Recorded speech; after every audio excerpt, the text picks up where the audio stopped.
All right. You want to sit in that chair? No. Oh, you do what spins, buddy. So good morning, everyone, and welcome back to 1MC Westminster. We are here live at Startup Portal and streaming live on Facebook as well. If you're here, coffee and baked goods are provided in the back by Jeannie Bird Baking Company.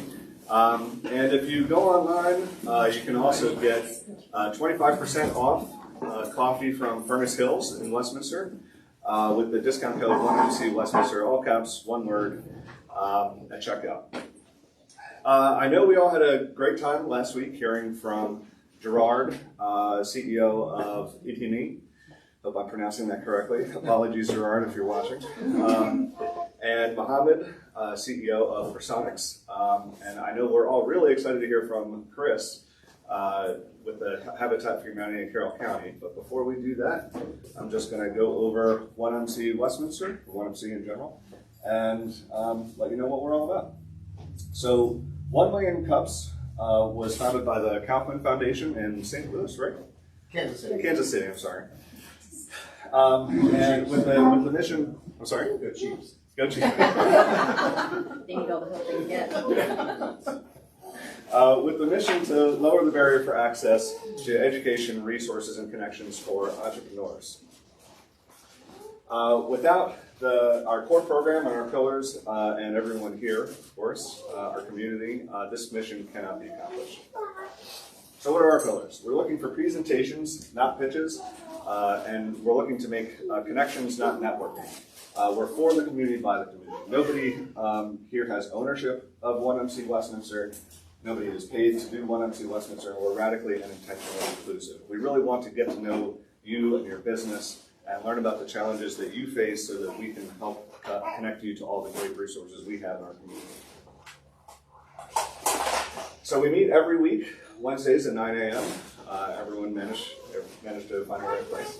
We have 2 presenters whenever possible. Presenters organizations, we just ask that they're less than 5 years old and willing to ask for help, because we end every presentation, every Q&A with, what can we as a community do to help you? And here's our organizing team: Graham Dodge, Russ Hammett. Be sure to meet him. I'm going to call him out. Vicki Slinkman, John Wheatman, Tina Thomas, myself, Julia Snett, and Gabby Rose. And with that, I will hand it over to Chris. Please raise your right hand.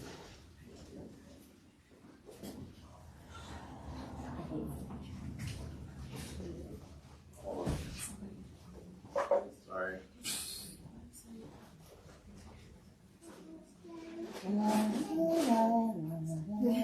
Sorry. Still there now. Still there now. Oh.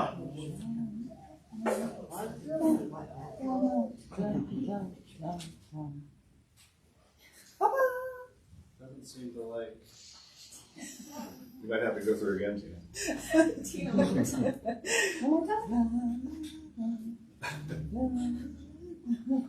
Seems to want. All right. So, good morning, and thank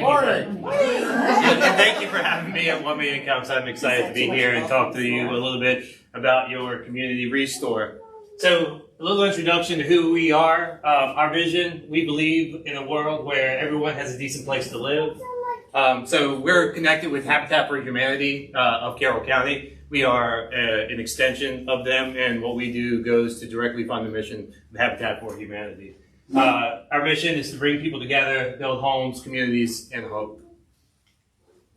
So what the ReStore does. So one of the biggest things we do is we provide an alternative way for the community to be involved in Habitat for Humanity. So when there's just an affiliate, all you can do is donate to the affiliate, and maybe if they happen to build a house, you can donate some time. What the ReStore does is allows everyone in the community to be a part of what the Habitat for Humanity mission is. And you can do that by coming into the store and donating your lightly used goods. You can do that by coming in the store and purchasing things for your house. Or you can do that by still donating directly to the affiliate. So there are more avenues for the community to be involved in Habitat for Humanity. gives monthly to the affiliate. So one of the things, people always ask me is, where's the money go? There's been a lot of talk recently about nonprofits and how kind of where the money is. Do we have a CEO that makes six figures? No, we don't. Simple. Money goes to the Carroll County affiliate. So if you buy something at the ReStore, it either goes to our operating budget or to a regular donation that we give monthly. And we plan to give just about $130,000 to the affiliate this year alone, and we're on target to do that. And lastly, keep items out of our landfill. So this is a secondary part of our mission, and a little bit more on the ReStore side than the affiliate side. We get so much trash piling up in our landfills and all landfills throughout America, and it's a place for you to donate this item and someone else to get use out of it. I can tell you a story. Recently, in the last month, we had a woman who just bought her first house, and she did it with some subsidies, and she didn't have a lot of money to furnish it. It was a 2-bedroom, 2-bath, and she had, by her own admission, she had a bed and she had a couch, and that's it. And she came in and she started looking, and she looked at some of our prices like, well, that's a little more than I wanted to spend. And it happened to have a color tag on it. And so to give you a little story, we do a discount pricing mechanism that every 2 weeks, the price goes down by 25%. So when something comes in, this couch, let's say, is $100, and if no one buys it in 2 weeks, well, it's going to go down by 25%. If no one buys it after a month, it's going to go down by 50%. So the one that she happened to be looking at was something that was 75% off of its marked price. And I told her that, and she just kind of looked at me in this shocked manner and said, are you serious? Yeah, yes, that's how this works. And so I went through that whole process that I just told you, and she was like, wow. And so she went on this mission to find, at that point, they were all green tags. So she went on this mission to find every green tag she could. And she did. She came away with 2 rooms full of furniture for about $175. And it's that experience that you can have, and what I want to be clear is a big part of her having that experience were our donors. So the people who gave us that stuff, that they're just as important as, the person who came in and bought it, because that stuff wouldn't have been there if it wasn't for our donors. So another thing we do, this is a little different. So one thing, I'll touch a little bit on how each affiliate is operated independently. I guess that's it. Each affiliate is operated independently, and because of that, we're allowed to do things a little bit differently, things that sort of might fit our community more so than another community. And one of the things that we do at the ReStore is workforce development. It's something that I'm passionate about. It's something that I believe is important. So we have a couple programs. One is a forklift training program. We just went through the process of getting my whole team forklift certified. We also got 2 trainers certified, so we are allowed to train people on how to use the forklift.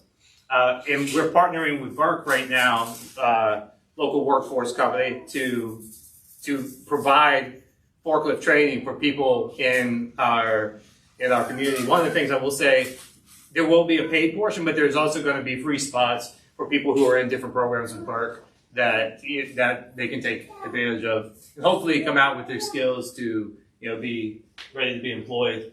Entry-level job training. So another program we do with Burke is we do a summer and a 6-month program where individuals between 18 and 21 come and work for us, and most of these are individuals who have decent amount of anxiety. They maybe never worked, and we provide a place for them to get the skills to be employees in other locations, or possibly for us. Yeah, I will say the first time through, we had a great group of people from Burke. So if you're a company out there, I would suggest call Burke, and if you need workers. Second thing, we hired 2 of them. They were just that sensational. I mean, 18, 19-year-old individuals who were great. And last is human relationship skills. So a lot of people call them soft skills. I don't really like that term because they're not soft. They are teaching them how to interact with the customer in a confident, positive manner. Teaching them how to sort of meet the customer in expectations. So it's not all about, I'm sorry if this is political, but it's not all about, the customer's not always right. Sometimes you meet the customer midway. Sometimes you meet them 3/4 of the way. To say the customer is always right is just not a valid thing. So, but it's teaching them that nuance and getting them comfortable, maybe, especially in retail, with a little bit of chaos. So the other thing that I think we're doing that is sort of unique is a regional partnership with ReStores throughout the Mid-Atlantic. So as I said before, we operate independently, which is great, but it also comes with a lot of struggles. One being that the ReStore brand is well known, but it's not the same across the Mid-Atlantic. So you can't go into a ReStore in Frederick or a ReStore in Anne Arundel County and get the same experience that you get at my store. And that's, for a lot of us at the in the ReStore, we see that as a problem. Especially now with the world and communities being more interconnected, they expect that hey, you're the ReStore, so you do this, you sell this thing or you sell that thing, where you take this kind of gift card or whatever it is. They expect you to have the same SOP, same across the board. We don't. We sometimes have dramatically different SOPs, dramatically different expectations for what the customer experience looks like. And so we started working together to align what we can. Now, this is a lot of work, but we're looking at options like maybe unifying our POS systems. We're looking at, possibly building an app to handle. Right now, everyone uses different apps for volunteerism, donor gives, and employee scheduling. So we're looking at maybe putting something together on all of that. And we're also looking to possibly, create some procedures that would be universal to us. Now, what we have to do is just all agree on it and then get our affiliates to agree on it. If we can get to that point, I think we're going to be in a good spot. Create better buying opportunities. So one of the other things it does for us is allows us to get product that we couldn't normally get. So I'll give you an example. Recently, there was a office building shutting down in New Jersey. It was, I want to say, 20 stories, offices from top to bottom. So they approached a ReStore in Bucks County asking, hey, do you want any of this stuff? And they said, sure. And when they were given the scope, they're like, okay, we can't do this alone. And so enter regional partnership. They contacted all the different, there's probably right now about 25 stores involved in the regional partnership. And so they contacted 25. In between the 25 stores, we were able to take 2 whole office buildings into our ReStores. And we probably, I want to say, it was about 50 30-foot trucks into and we're talking chock full of office furniture. And it's that kind of sort of, and that's when I talk about our customers and expectations, I'm also talking about our donors. So there was a time period not that long ago, maybe 3-4 years, where a ReStore would have had to say no to that, simply because one location, or even like we have in Anne Arundel County where there's multiple locations, but they only have, I think, 3. They wouldn't be able to handle that much volume. But when you look at 25 stores, well, it creates an opportunity for us to say yes a lot more often. And then develop a support pipeline. So as you can guess, you're all in business. Management differs from affiliate to affiliate. Expectations differ from affiliate to affiliate. As we've all experienced, we don't always have good managers. We don't always have good leaders in front of us. But there are expectations that Habitat for Humanity National has for their affiliates, and a lot of us understand that. But if you're new to a role in the ReStore, you may not feel like you have a place to connect or really get that information. And that's another thing we do. If someone comes and they tell us a story of why they're struggling, and they're not getting the buy-in from the stakeholders, the board, or whatever, we can come up with solutions. We've actually even partnered with a couple individuals and gone with them on their behalf to have conversations about alternative ways to be successful in that space. If you're interested, our volunteer coordinator, Claire Haddock, you can contact her. Our donation ambassador, Joel Garrett, he is there. He alone handles all of our donations. I just want to call him out for a moment, only because literally every donation that gets picked up in Carroll County is handled by Joel Garrett. You can imagine just the sheer volume on any day that someone's calling, because our pickups are free, just shameless plug. But so if you contact us, we can pick up your items. Now, just so everyone knows, we're about 3 weeks out. But we have pickups every single day. And then for business donations, my assistant manager, Bree Wade, she is able to handle that. And thank you, 1 million cups. I really appreciate your time.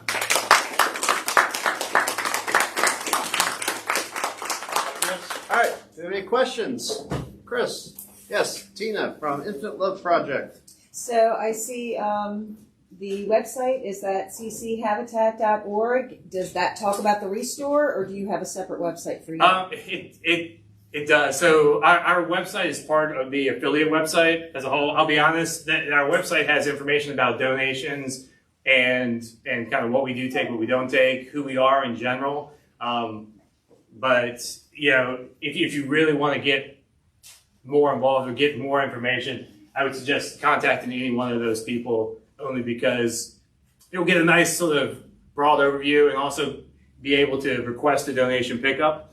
But even that's one of the things where we need some help. For example, is how does our website become more engaging? Because right now it's sort of, I would say, Wikipedia-ish. It just exists for information, but it's not. There's issues like, for example, when someone does submit a donation request, they don't get an automatic reply that we actually received their request. So there's small challenges that are there that I think we're still trying to figure out. And again, I mean, you look at these 3 names, that's my full-time team, and and then the rest is part-time, and they all have their expertise, but we don't have internal IT, we don't have people who are their career or their passion is this space. So that's one area we can use. Okay, so at this point, for donations, for instance, I could go to the website and see what you do and do not accept to at least weed that out for you. So I'm not asking you, stupid questions when the information's there. And then it also gives your hours, correct? Because if I'm not mistaken, the hours to be actually just, let me go donate. It's not like Goodwill. You have set hours because of this type of stuff that you do accept, correct? Correct. So we're open for donation 10 a.m. to 4 p.m. Monday through Saturday, and we're open to shop 10 a.m. through 4 p.m. Or Tuesday through Saturday. And basically we close at, 10 a.m. to 5 p.m. Tuesday through Saturday. And basically that last hour is just to clean up our donation center. So we ask if you do have donations that you try and arrive by 4. That way we have plenty of time to get your items in safely, and we can kind of create a clean space inside for the next person the next day. But to Tina's point, you have full control of your Facebook page, right? So yes, there's multiple people who have control of our Facebook page. Well, I mean, you have a little bit more of an ability to tell your story there. Yes, because correct. you can post Yes. as often as you'd like and Correct. the content that you'd like without having to be reliant on a developer to go in and hard code something on your website. So Correct. that's at least a way that they can get some of that information. Yeah, I would say if you look at, not to babble, but I'm a little bit of a dreamer. So like if you look at ReStore pages across the nation, I wouldn't say I've seen one that stands out. So to me, that says there's opportunity and to stand out. And Is it the highest priority that I have right now? No, but it is something I think about in the back of my mind is, what avenues can we leverage to make sure that everyone in our community knows about us?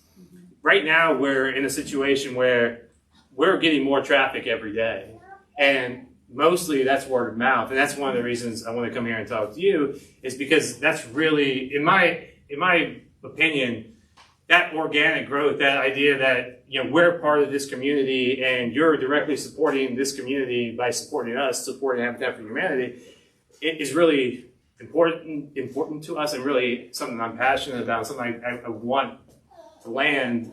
And so to get to your point, yeah, our Facebook is something we control.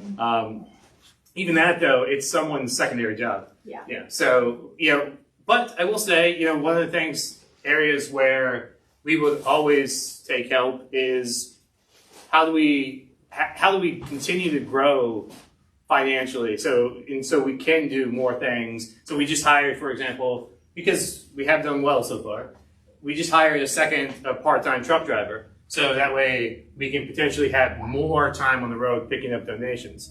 That's something we were able to do recently. But, and I have a plan. Hopefully we're going to get to a point where we have someone dedicated to, our social media aspects of the store and sort of around promoting us in this day and age. How. Oh, you could finish your thought. I was going to say, have you considered maybe partnering with one of the colleges for like an intern for social media? That might be a great temporary solution. Yeah, we have, and so we've had interns for social media, and that's right now. I think that's okay.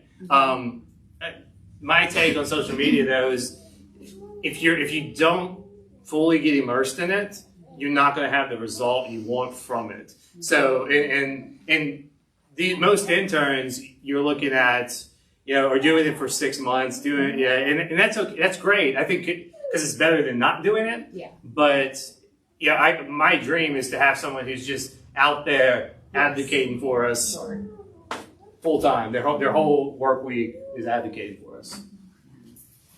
Well, I'll just say from the perspective of both having shopped in the ReStore as well as donated to, kudos to what you guys have been able to accomplish in such a short period of time. I mean, I was really walking in there, had no idea what to expect, had never been into a ReStore before. I was like, God, it's just room after room, and there's just stuff. You could spend hours in there just looking around and hunting for different finds. And then, yes, you have.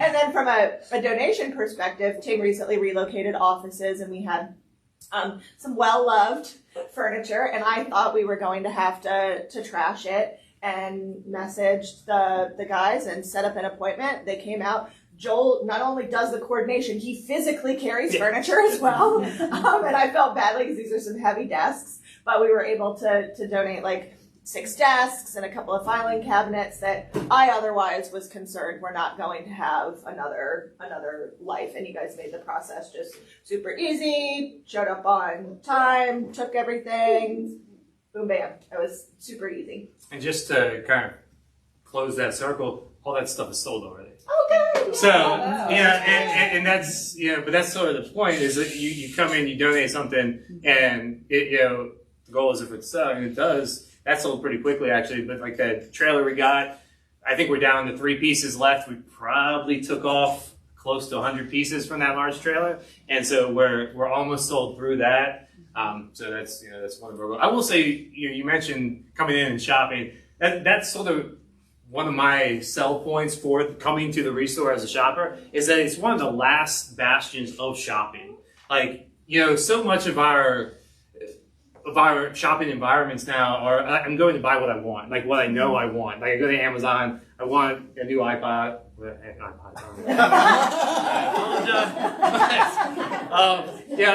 I want new headphones. And you go to Amazon, you buy headphones.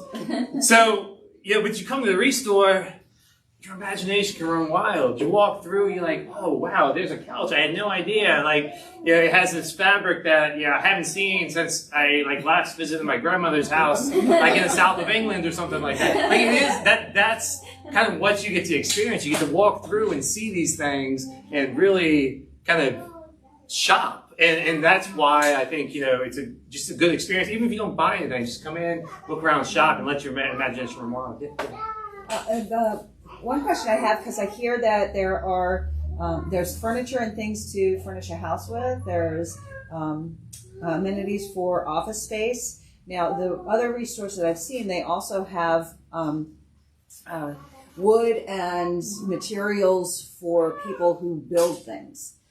Is your ReStore like that as well? Do you have a reclaimed wood, leftover wood, and those kind of things that handyman and workers could use for a house? I'll say that that's one of the areas this is one of the areas where every ReStore is different. So I'd say about a third of our inventory falls into that category, but you have ReStores out there who more than 2/3 of their inventory is building supplies. About 2 months ago, we took in a guy who tore down a shed, but he did it so meticulously that all the wood was in great condition, and we took a whole shed of wood, and if it's wood, it's going to sell in about a week. So it was a great opportunity. So we have paint, which is our only purchase product, and we decided to buy that because we can't take it donated, and it's also the Recolor. I'll give them a plug too. Who we partnered with. They do recycled paints. They're out of Virginia. Great woman-owned business that is blowing up right now, quite honestly. And they do. I think they serve most of the Mid-Atlantic. They're in almost every ReStore. They're really a great company. So if you need paint, come check us out. But we have wood, bathtubs, sinks, cabinets, doors. Yeah. So what are the main expectations that are so very different between ReStores? That seems to be your main pain point, right? Is setting expectation from one ReStore to the other. Sure. So what's like? Are there some that are selling auto parts and you're not? Like, Yes. Oh, really? Okay. So it's actually so if you think about it like this, you walk into Starbucks, you know exactly what you're going to get, pretty much, unless you walk into a Starbucks at a Safeway, because then it's different because it's operated not by Starbucks standards. And so, but you walk into a ReStore. So in here, for example, we try and put the greeter out the front door whenever we can. To say hello to every customer, to give them a sense of, what we do and how we do it. And, there are ReStores, you walk in and you won't talk to a single person. We make a point of really making it a community-based business, whereas some don't. We also, POS systems, so for example, if you come and buy a gift card at our store, you can't use it at another ReStore. You can only use it at our store. So that's one of the things our regional partnership is working on, maybe finding a way to unify, at least in the region, something like that. Expectations around pay for my employees, benefits. So you could, for example, you might leave Anne Arundel ReStore to come work for us doing the same work, but we're going to pay $3 more and give you 2 extra days off. And simply because that's how we've decided we want to operate, and they've decided that's how they want to operate. So in some ways, it's unifying all of those offerings to our customers, to our employees, and some of those pain points are things that are only overcome by getting everybody in the affiliate on board and saying, hey, this is what we'd like to do. But first, we have to agree on it. And we've gotten to the point, we're starting easy with like the POS and gift card. We're hoping to switch to this online gift card process where it works with multiple POSs, so that way if you buy a gift card from us, you could be in Allentown and use that gift card. Any other questions for Chris? Just have one small question. Rick Weinbach, Talk about what you haven't had collectively for 25. Are there any shared services, advertising, anything that you're doing now? Other than donation exception and purchase product, no, because they're in sort of the way the affiliates are crafted. There are hard and fast lines for the affiliates. Because, for example, we serve Carroll County, but right across in York, there's a ReStore and an affiliate, and then right in Baltimore County, there's a few, and then in Columbia. So all of our borders are surrounded by places that we aren't allowed to go. And so some of that regional partnership is trying to just craft a more open board. So it's about serving the customer or the donor and not about affiliate, borders. And so, but what we do, like I said, we are able to take larger donations now because of that, and we're able to have greater buying power. So on purchase product that we do have, instead of one store purchasing 1 pallet, we can purchase 20 pallets, get a better deal, which passes on cheaper prices to the people that we serve. Oh, excellent. Russ Sanders. You said that Joel is the person behind all your pickups and donations and whatnot. Have you considered using a pickup service like Green Drop? I have a donation coming this week actually from them because I have too much stuff to donate, but I can't get it in one trip. We have. So actually, I'd like to hear more about that. So we use a local hauling company, Scrap and Strap, that does deliveries for us. Because one of the bigger issues when we first opened was there were people who wanted to buy things, but they had no way to get it home. And so we started using a local hauling company, Scrap and Strap again, to do that. We started, I partner with a moving company at times if it's worth it, where I'll send the moving company in to basically clean out a whole house and bring that to us. So we have mechanisms to get that done, but I would be interested in hearing about Green Drop and see what that is. Because I think right now, if there's help that I need from this community, it's how the donations we don't currently get are those larger corporate donations. So they're the large companies like the Walmarts and the Targets. They were, even 5 years ago, they had a much looser sort of giving policy where, they were able to give inside of their community really easily. You just went to them and said, hey, let's do this. Now, most of them have gone to sort of this gift card sort of model where, you can apply and they'll give you, let's say, a $5,000 gift card, which is great, for a lot of companies. But for us, I'd like that old couch that's been sitting on display.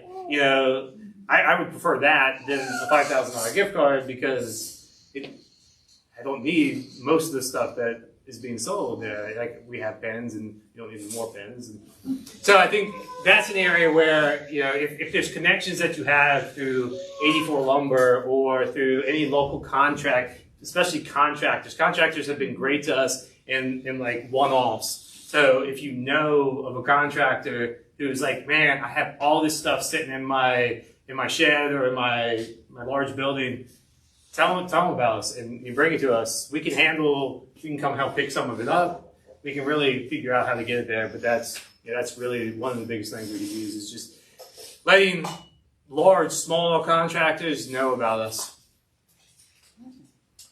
And tell us a little bit about yourself, because you're not like a career habitat guy. You came to this role from a whole different career, right? Correct. So I'm not a career habitat guy, but I started joining in the Habitat mission when I was in college. My sophomore year, I went on my first build for spring break.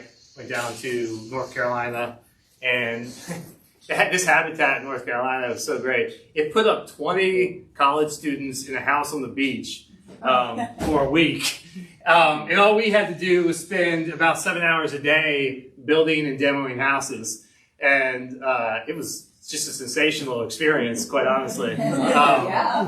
And so I started doing that every year I was in college. Instead of going down to Florida or something, I would go build houses for Habitat.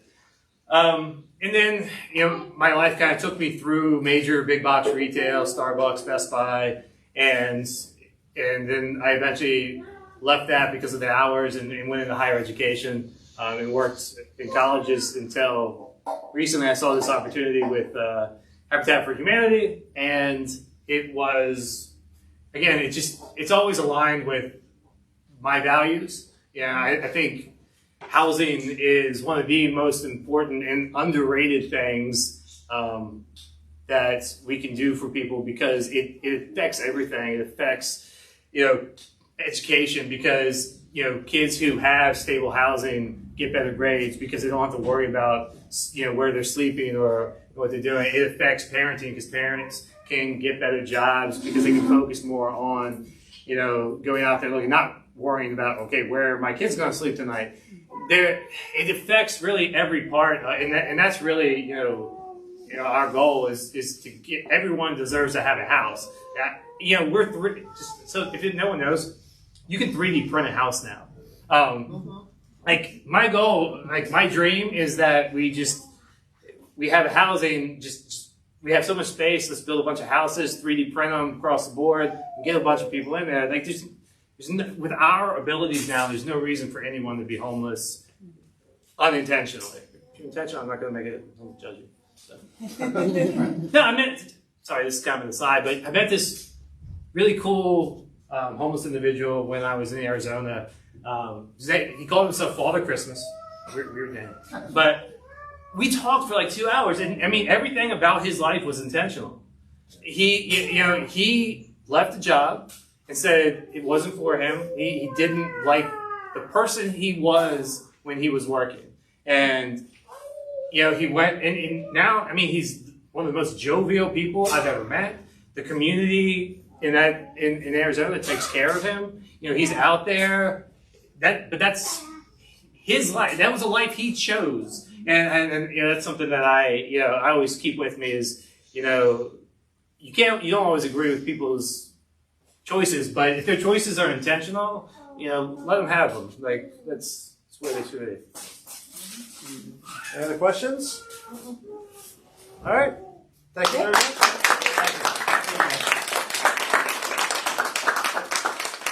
All right. So since we only have one presenter today, we have time for doing a sort of community chat here.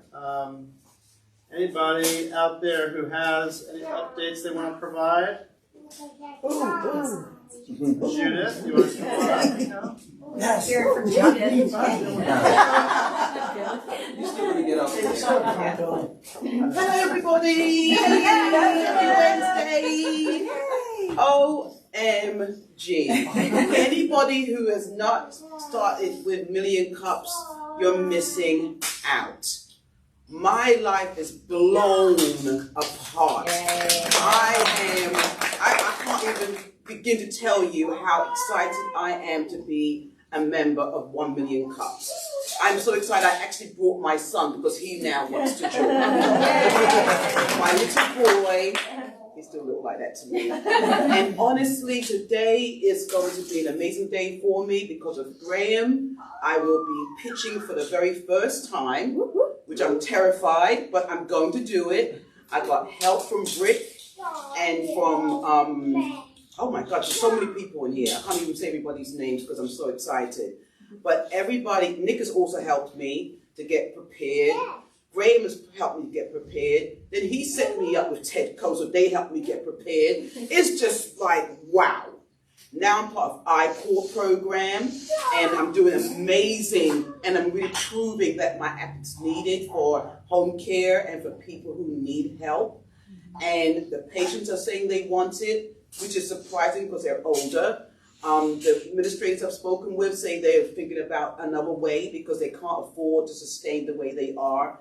And my nurses, they're saying things have got to change. We want respect, we want quality of life, and we deserve better pay. So I'm so excited about Nurse Links and where we're going, and I will be pitching today. So everybody, please pray for me. It's going to be 6 o'clock with the Westminster Angel Investors. So I'm really excited about that. Congratulations. Thank you. And I'm just waiting for the next steps. I'm just so excited. So thank everybody for everything that you've all done to show me support and love. And just the brotherhood and sisterhood here is so important because we've been networking and supporting each other. And I think that's the most important thing that I've gotten from 1 Million Cups is that you're not an island, you're not alone. If you're feeling scared, if you don't know what else to do, come here. You'll be surprised at how many people can help you here. And I also wanted to give Billy a shout out because I went to his, I went to the talent show. Me and my daughter Oh my goodness, those young people and just seeing the talent and their dreams being realized. And it was such an amazing, beautiful event. And I was just so excited for you, Billy. So you're gonna, have you ever said anything yet? You need to come up here and tell everybody about it. But it was just wonderful. And so I'm just really glad to be able to experience things like this. So thank you guys.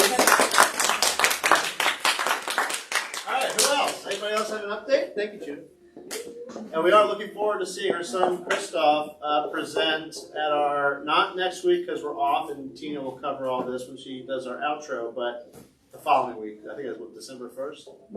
Yes. And what's the name of your business again? Burst Fitness? Burst Fitness. So December 1st we'll have Burst Fitness here. Christoph from Burst Fitness presents. All the way from Parkville, right? All the way from Parkville. I mean, I'm here too. All right. Jenna Schreier, you got an update. Hi guys. Hello. I don't know you yet. I'm Jenna and I own Together Studios. It's a creatives co-working community here in Westminster. And so really what I want to invite you all to be a part of is this next year in 2022. We're trying to have monthly educational, fun and creative or inspirational workshops. Billy's going to kick us off in January. I'm really excited about that. And we have a February, like a make and take workshop on the calendar ready to go. And so I'm looking to book out for March through the end of the year. So if you have any type of expertise or skill, yeah, we'll talk for sure. Expertise, skill, life story that's inspirational and encouraging to gear towards creative business owners and entrepreneurs. So if you fall in any of those categories, then talk to me and we'll work something out. I know, right? He'll come here, inspirational speaker every single month. So, all right. Does anybody have any questions or ideas they want to chat about right now? We'll get with you. We'll get with you. Okay. All right. Thanks, guys. All right, anybody else?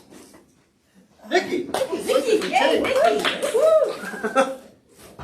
So I just wanted to remind everybody as we're just saying, we can't believe it's already going to be, Thanksgiving and then Christmas, and there's always big hubbub around Black Friday and Cyber Monday, but don't forget Small Business Saturday. Yes, please. All of our, Main Street areas, Westminster, Sykesville, Tawnytown, even Kemar has a great, small, well, it's not small, small business, very large boutique. But don't forget, we have so many awesome small businesses, artists, restaurants, and so something I started doing with a couple of girlfriends probably about 5 years ago is we have a Small Business Saturday day. So we go out and we hit all of our favorite shops in town and then go have lunch, which frequently turns into dinner and then drinks and a location, as we don't get to see each other as much as we would like. But then a lot of the communities will also do a passport program where if you go and you purchase something at a store, they'll stamp you and then you can turn it in to the city of Westminster or Eldersburg and get entered in to win a gift certificate. So it's a really awesome opportunity to do that. Also, the state has announced a program, and our own Mayor, Dr. Becker, has pledged to shop 50% Maryland. So just think about that. Other than, maybe some specialty items, we have so many different, providers where you could do a lot of your shopping. So try where you can to shop small and shop local. Thank you. Judy? Share Hope, come on up.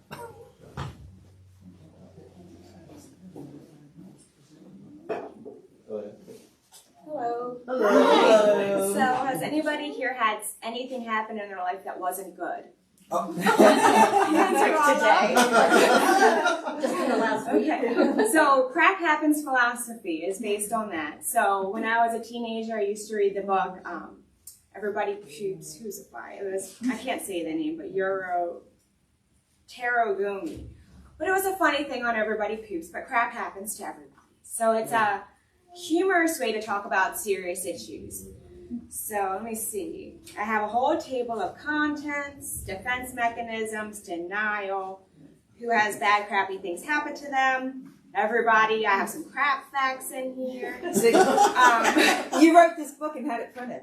Yeah, so this is Lulu.com, and these I print a 10 because I wanted to make sure because I have margin issues. So I use PowerPoint, do a PDF, and then it's like, oh, you're in the bleed section. So I'm like, man, the first letter is halfway off. I'm like, I can't. Eventually I'll sell them online, but I can't, do it quite yet because I'm like, it's just not right. So I've been updating it to fix the margins, and I don't know. I like PowerPoint over Word. And Are you gonna sign the? I can sign them. So I have 4 to sell today. I'm doing $10, and I want to buy more.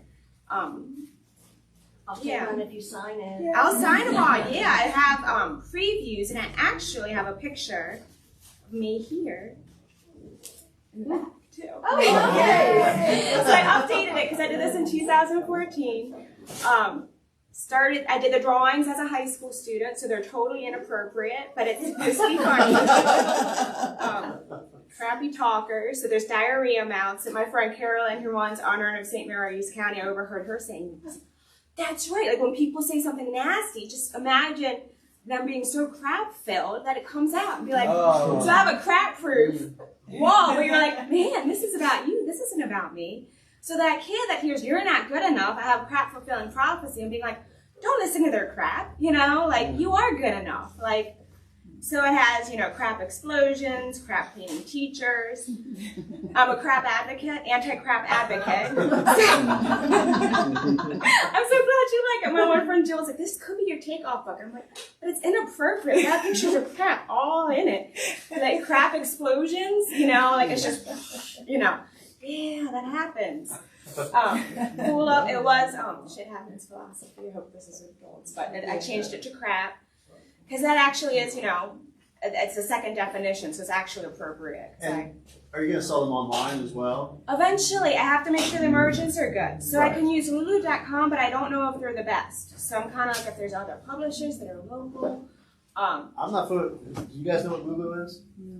It's a self-publishing company. That's just on the internet. I don't know what they do, but they might help me get a discount on the next one. So it's off. So you go to Lulu.com, you search for Crap Happens? No, not yet. Okay. It's on private because I want to make sure it's right. Okay. So I have old ones up because I've been working on it since 2014, and I've shared. The old ones will be worth lots of money one day once. Yeah, well, these ones. There's only 10 of these. These are original. No one else will get them. Yeah. Does Lulu help you with shipping or anything like that? I don't know how it all works. I can talk about it. So I think you can end up selling to everybody through them. But I'm not sure.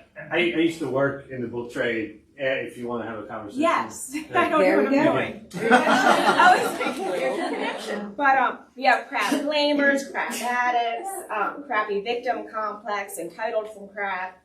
Yeah, oh crap, crap head, crap addict, crap sneerers. It's always negative. So this is, I can do it in color too. Yeah, and I can do a whole PowerPoint on it. You can learn all about crap.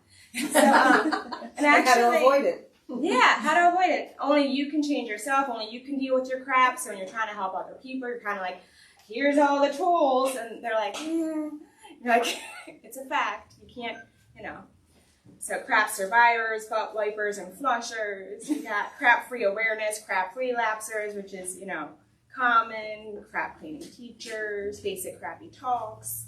Do you have anybody helping you edit it?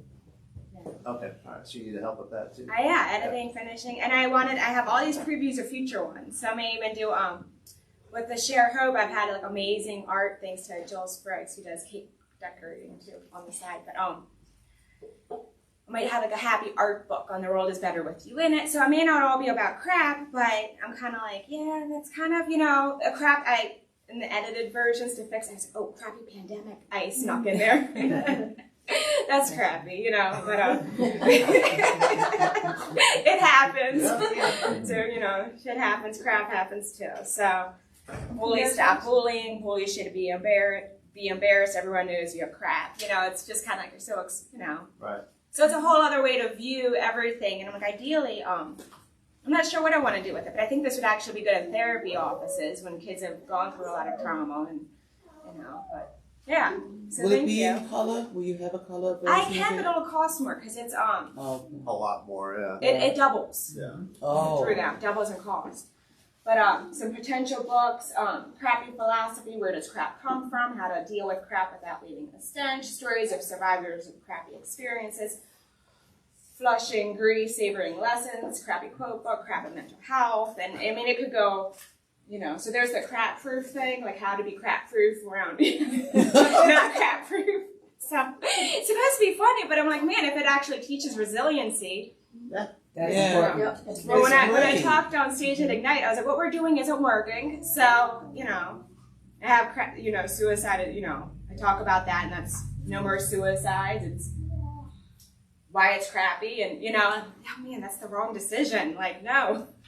But if you don't talk about it, people don't know. Yeah. So, yeah, so I made up my own review. Best bathroom book of the year.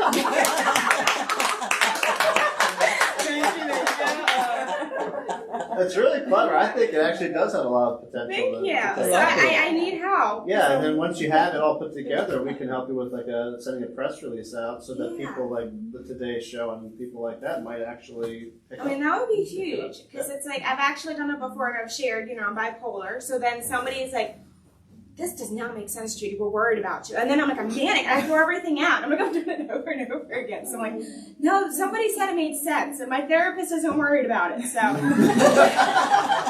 I talked to my therapist. I go through everything I'm doing in life. And I'm like, am I manic? And she's like, no, that's okay. Like, are you sleeping? Are you eating? Are you doing anything risky? I was like, no, like, but it's bipolar is a whole other, like, that's a crap that I'm like, man, I didn't even ask for that. You know, like stuff happens, and you know, I have an interconnected theory on a house analogy. I'm like, yeah, that just like snuck in there. Like, I didn't invite that in, but everyone's got something that kind of you got to learn how to deal with in your unique little life. So I have another one that's the same, but I use all like the psychology theories, and I don't know how to do copywriting. So I'm going to use Erickson and Maslow. And here I just, you know, put a little box of like, look up Freud, you know. I'm like, I can put names. That's not copywriting. So, yeah. Okay, thank you. Anybody else? One more? Come on, Billy. More Billy or Rick? Which one? No, I'm still the screen. We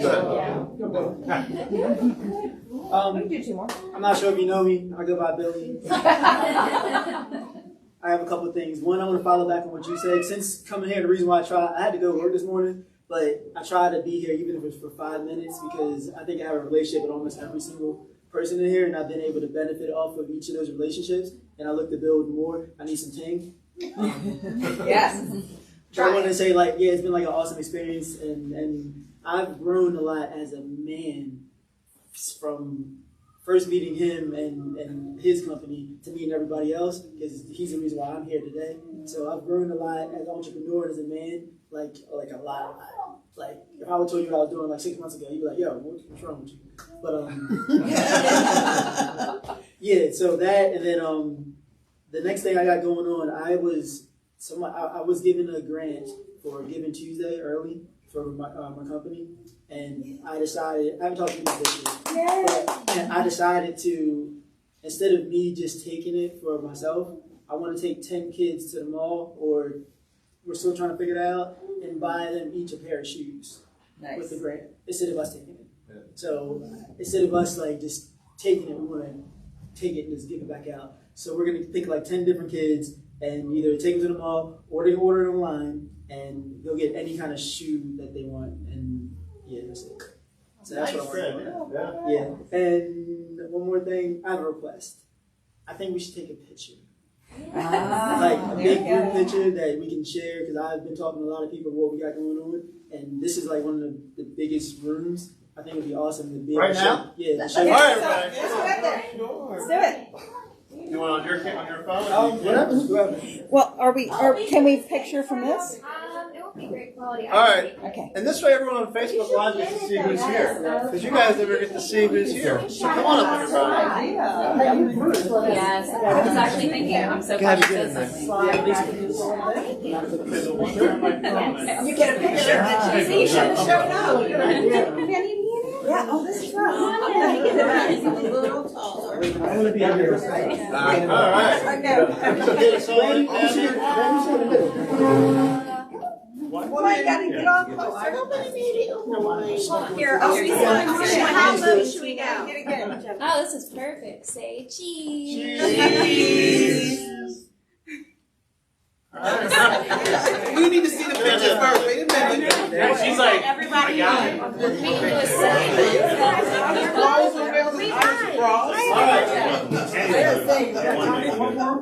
Yes, Rick. See you later, Rick. Come on, Rick. You should have jumped in it. That is You stupid. should have jumped in Can you steal the screen if Nick can make it work? What's that? Can you steal the screen? Oh, we got it. You got Yeah, I think Nick can take it over. You got that? Alright, so we're working on programming for 2022. So it? Take it for you. let's see here. You got to flip it over. So it's casting, but it's not. I really can't. There we go. There we go. You can hit the whoever's the remote. Hit that button. There we go. So we're working on programming. So our first program that we're trying to put together, or we are putting together, is Pitch Night at the Portal. And ideally, this is going to be a private event for those pitching, and hopefully bring a friend or two to allow them to really just pitch their idea versus trying to pitch a business and go talk to investors like Judith is doing tonight. But the ability to, and obviously, we're starting this out. Take any recommendations, feedback, but we're offering our services as part of the sort of the prize for that night. Hopefully, that people come and use our space like it's designed. So we're looking probably for 7 to 10 people to pitch with a couple people. So we have 20, 25 people in the room, but really to get your idea out there and say, hey, and get feedback from the community to say, at least that community to say, hey, that's a good idea, or basically, how do you go to the next level? So obviously, if any of you here today want to be part of the process or even attend that night, I'm glad to do it because all of you, I think at this point, most of you have pitched and been up here already. So it's going to be fun. It's something that for me as a finance guy, CPA, it's sort of off the lap lane, but I've got lots of help here. And you guys, as everybody said, you guys have been great in getting that feedback. So if you know anyone that just has this idea and that you want to get them out of the house, but we can shut the shades if we're, they want to be totally private, and we'll go from there. So we're not doing setting a date. We're getting our 7 to 10, and then we're going to set the date and try to figure out, okay, when do we make it happen? So I envision hopefully sometime in December. So that's Pitch Night at the Portal. And any ideas, recommendations, etc., we'll take it. Right, Nick? Yep, absolutely. So can we start sharing this now with people that we think might be interested? Yes, if you go back to the top. Since you guys, let me use the picture of you guys, I'm good. So we'll get that published after. So, all right, so let's make it happen. Thanks. Thank you.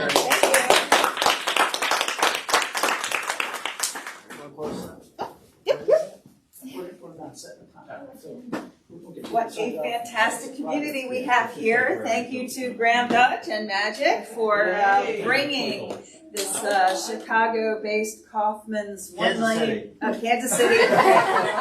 Good excuse. Thank you for bringing it to Westminster. And being the first in Maryland, pretty cool. Absolutely. Thank you to Ginny Bird and for the Go-Go Juice Coffee and the treats, sweet treats. Got to get you some butterhorns from Ginny Bird. Thank you to CFO Rick for Startup Portal and hosting us here at 1 Million Cups here. Thank you to Chris from the ReStore for your presentation. Becoming part of the community.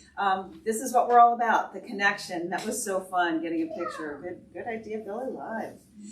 So if you, sometimes we have one presenter, sometimes we have two, and next time we meet, it could be you. Go to 1millioncups.com/Westminster and just use single sentences in the sign up to get yourself a spot to present in front of this community who's here to help you as a business person, as an entrepreneur, help you figure it out. It's not networking, it's support, and that's what we do here. So we're going to be off next week for Thanksgiving. Everybody thankful, happy, yes? Yeah. And then we'll meet you back here on December 1st. Have a great weekend, everyone. Thank you.